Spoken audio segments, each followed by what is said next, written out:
معترض جو کہ خود کو سنی بتاتا ہے اور بہت سے مسائل میں اعلی حضرت اور دیگر سنی علماء سے اختلاف کرتا ہے، نے یہ اعتراض کیا کہ اعلی حضرت علیہ الرحمہ نے بھی اپنے سے قبل کے اکابر علماء سے فقہی اختلاف کیا ہے، کیا یہ درست ہے؟ اگر اختلاف فرمایا تو وہ کس نوعیت کا ہے؟ معترض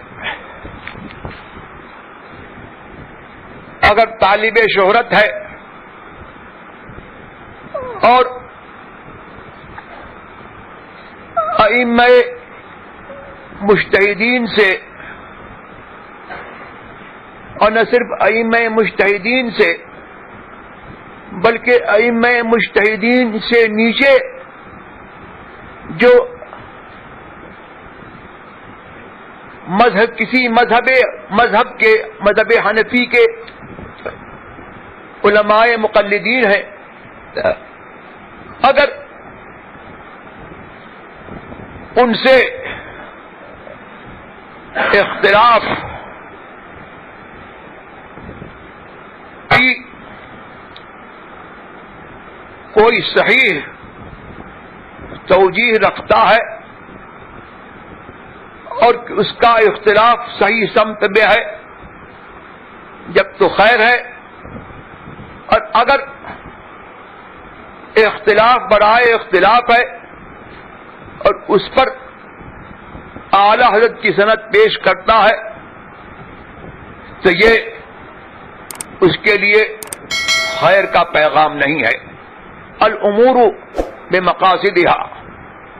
اختلاف چاہنا یہ اور ہے اور اختلاف ہو جانا یہ اور ہے۔ اعلی حضرت عظیم البرکت رضی اللہ تبارک و تعالی عنہ کا اختلاف امام اعظم اور امام اعظم کے اصحاب جو مجتہد فی المذہب تھے، اعلی حضرت نے ان سے اختلاف نہیں کیا، اور ائمہ معتمدین سے اگر کسی مسئلے میں اختلاف واقع ہوا ہے تو وہ انہی کے اقوال کی روشنی میں واقع ہوا ہے، اور اگر اس پر غور کیا جائے تو اعلی حضرت عظیم البرکت رضی اللہ تبارک و تعالی عنہ کو منصف، ناظر منصف حنفیت سے ہرگز خارج نہیں پائے گا، بلکہ یہ دیکھے گا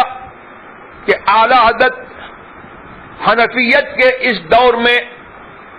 سچے ترجمان ہیں، اور وہ تشہیر کے طور پر اور تلاعب کے طور پر کسی قول کو چھوڑنے والے یا کسی قول کو پکڑنے والے نہیں ہیں، بلکہ ائمہ مذاہب کے ارشادات کا جو تقاضا ہے اس کو پورا کرتے ہیں، اور ان کا قول یا تو قول سوری کسی نہ کسی امام کا ہوگا مذہب کے ائمہ مذہب میں، کسی کا وہ آئینہ دار ہوگا، اور امام اعظم کا یا ان کے اصحاب کا یا ان کے مذہب پر، ان کے مسائل پر تخریج کرنے والے ائمہ کا وہ قول سوری ہوگا یا وہ قول ضروری ہوگا۔ جو اختلاف کرنے کی ہمت جو صاحب رکھتے ہیں، پہلے وہ قول سوری اور قول ضروری کا فرق سمجھیں، اور اعلی حضرت عظیم البرکت فاضل بریلوی رضی اللہ تبارک و تعالی عنہ کا رسالہ اجر الاعلام بان الفتوى مطلقاً علی قول الامام، جس میں اعلی حضرت نے یہ تحقیق فرمائی کہ فتویٰ مطلقاً امام اعظم کے مذہب ہی پر ہوگا، اور امام اعظم ہر حال میں امام اعظم ہیں، اور ان کے مذہب سے عدول جائز نہیں۔ اس میں جو احناف کرام نے جو تحقیقیں فرمائی ہیں اور جو انہوں نے تنقیحات کی ہیں، اعلیٰ نے فرمایا ہے کہ یہ سب کے سب اقوال امام اعظم ہیں، کوئی قول سوری ہے تو کوئی قول ضروری ہے۔ تو اعلیٰ حضرت رضی اللہ تبارک و تعالی عنہ کے اختلاف کو دلیل بنانا یہ جو ہے سخت جسارت ہے، اور مجھ کو لگتا ہے کہ جو لوگ رخصتوں کے پیچھے پڑتے ہیں اور تشہیر کے ذریعے سے اپنا قد اونچا کرنا چاہتے ہیں اور تشہیر کے ذریعے سے کسی قول کو چھوڑتے ہیں اور کسی قول کو پکڑتے ہیں، وہی یہ جرت کر سکتے ہیں۔ اعلیٰ حضرت عظیم البرکت فاضل بریلوی رضی اللہ تبارک و تعالی عنہ اس دور میں سچے ترجمان حنفیت ہیں، اور ہم کو کیا معلوم تھا کہ کون سا قول صحیح ہے اور کون سا قول رجیح ہے، اور کون سا قول جو ہے وہ احوط ہے اور کون سا قول جو ہے وہ ارفق ہے۔ یہ اعلیٰ حضرت عظیم البرکت فاضل بریلوی رضی اللہ تبارک و تعالی عنہ کی تنقیحات کا ثمرہ ہے کہ آج ہم ان کے خوشہ چین جو ہے وہ مذہب کی ان باتوں سے واقف ہیں، اور ہمارے اوپر یہی ضروری ہے کہ جو ہمارے ائمہ مذہب نے اور ائمہ مذہب کی ترجمانی کرتے ہوئے اعلیٰ حضرت نے جو ہم کو بتا دیا، اور ان کی ترجمانی کرتے ہوئے جس مسئلے کو صحیح کہا اور جس مسئلے کو راجح کہا، ہم اس کی پیروی کریں اور ان سے اختلاف کی جسارت نہ کریں۔ در مختار میں فرمایا اما نحن فعلینا اتباع ما صححوه ورجحوه كما لو افتونا فی حیاتهم۔ ہم لوگ، ہمارا تو وظیفہ صرف اتنا ہے کہ ہمارے پیشرو علماء نے جس مسئلے کو صحیح کہہ دیا ہم اس کو جو ہے مانیں اور اس کی پیروی کریں، اور جس مسئلے کو راجح کہا اس کی پیروی کریں، جیسے کہ ان کی زندگی میں اگر ہوتے اور وہ ہم کو فتویٰ دیتے تو ہمارے پر اس کی اتباع ضروری تھی۔ اور قول ضعیف پر عمل آدمی کو حرام ہے، اپنے اوپر اپنے لیے عمل کرنے کے لیے بھی جو ہے اس کو قول ضعیف پر عمل کرنے کی اجازت نہیں ہے۔ اور قول ضعیف پر اور مذہب غیر پر کب عمل ہوتا ہے، یہ سب اعلیٰ حضرت کی تحقیقات سے رجوع کرنے سے معلوم ہوتا ہے۔ فتاوی رضویہ کو آدمی سمجھ کر کے پڑھے تو اس میں ہر مسئلے کا حل ہے۔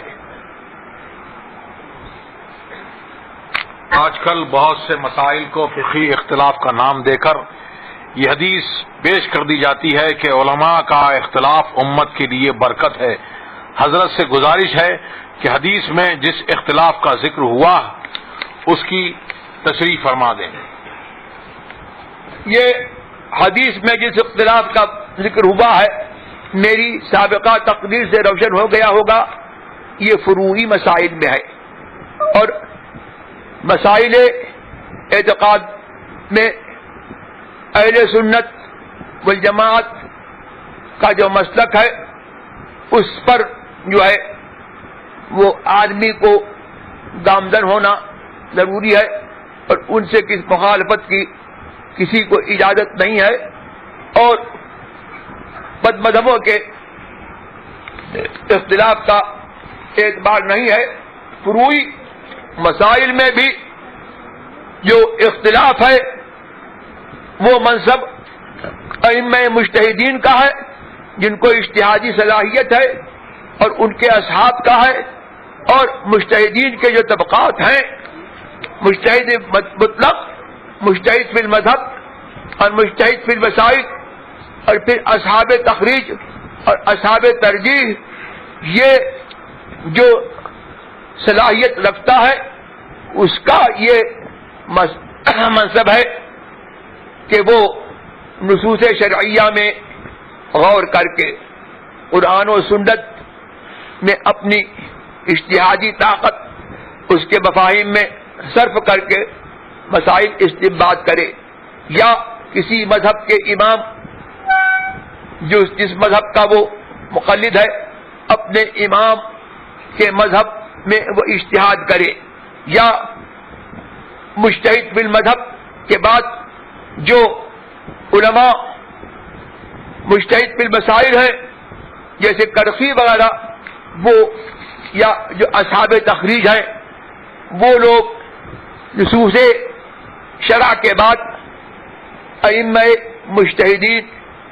جو امام اعظم اور ان کے اصحاب اور ان کے جو مذہب کے علماء ہیں ان کے نصوص میں وہ غور کر کے مسئلے کا کوئی جواب نکالے، یہ کام جو ہے ان لوگوں کا ہے۔ چلیے